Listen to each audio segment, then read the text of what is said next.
بسم اللہ الرحمن الرحیم۔ آج نماز کے حوالہ سے ایک انتہائی اہم مسئلہ کو لے کر ہم حاضر خدمت ہیں۔ مسئلہ یہ ہے کہ جس کمرے میں نماز ادا کی جائے، اگر وہاں کسی جاندار کی تصویر ہو تو نماز کا حکم کیا ہے؟ نماز درست ہے یا درست نہیں ہے؟ عرض یہ ہے کہ جہاں انسان نماز ادا کر رہا ہو وہاں دو صورتوں میں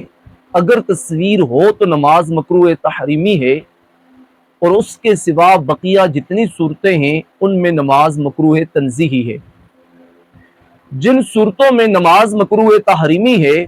وہ دو صورتیں یہ ہیں کہ تصویر نمازی کے سامنے ہو،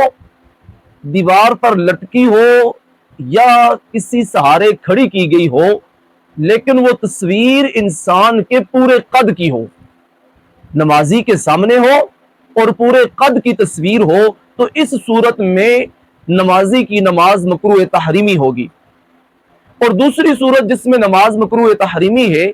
وہ یہ ہے کہ سجدہ گاہ پر تصویر بنی ہو، یعنی جس جگہ اس نے پیشانی رکھنی ہے، سجدہ کرنا ہے، اس جگہ اگر تصویر بنی ہوئی ہو تو پھر بھی نماز مکروہ تحریمی ہے۔ یہ دو صورتیں ہیں جن میں نماز مکروہ تحریمی ہوگی۔ اس کے سوا اگر تصویر نمازی کے سامنے ہو لیکن پورے قد کی نہ ہو، نصف قد کی ہو، یعنی صرف چہرے کی ہو یا اوپر والے دھڑ کی ہو، اسی طرح تصویر دائیں بائیں ہو یا اس کے اوپر چھت پر لٹک رہی ہو یا پشت پیچھے لٹک رہی ہو یا نمازی کے قدموں والی جگہ پر تصویر ہو، تو ان ساری صورتوں میں نماز مکروہ تنزیہی ہوگی، مکروہ تحریمی نہیں ہوگی۔ ہاں، اس بات کا لحاظ رکھنا ضروری ہے کہ اگرچہ یہ جو بقیہ صورتیں ہیں جن میں نماز مکروہ تنزیہی ہے، یعنی دائیں جانب تصویر ہو، بائیں جانب تصویر ہو، یا پھر وہ تصویر پورے قد کی نہ ہو، صرف اوپر والے دھڑ کی تصویر ہو،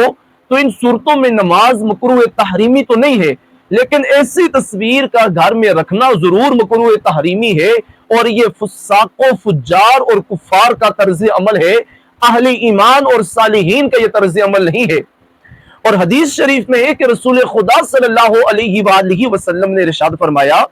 جس گھر میں تصویر ہو یا جس گھر میں کتا ہو وہاں رحمت کے فرشتے داخل نہیں ہوتے۔ تو وہ جو رحمت کے فرشتوں کے دخول کے معنی تصویر ہے،